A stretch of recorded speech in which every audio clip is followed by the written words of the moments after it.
اعوذ باللہ من الشیطان الرجیم بسم اللہ الرحمن الرحیم۔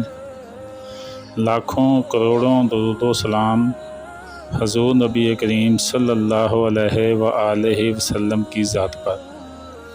نبی کریم صلی اللہ علیہ وآلہ وسلم کا ارشاد ہے، جب تم ذی الحج کا چاند دیکھ لو اور تم میں سے کسی کا قربانی کرنے کا ارادہ ہو تو اسے قربانی کرنے تک اپنے بال اور ناخن کاٹنے سے احتراز کرنا چاہیے۔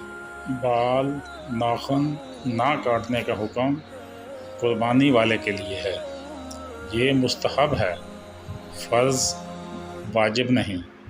لہٰذا کوئی اس کی رعایت نہ کر سکا تو بھی گناہ گار نہ ہوگا۔ عورتوں کے لیے بھی یہی حکم ہے۔ اگر زیر ناف بالوں اور ناخنوں کو 40 دن یا زیادہ ہو رہے ہوں تو یہ حکم نہیں، صفائی ضروری ہے۔ اللہ پاک سے دعا ہے کہ اللہ پاک ہمیں اسلامی احکامات پر عمل کرنے کی توفیق عطا فرمائے۔ آمین۔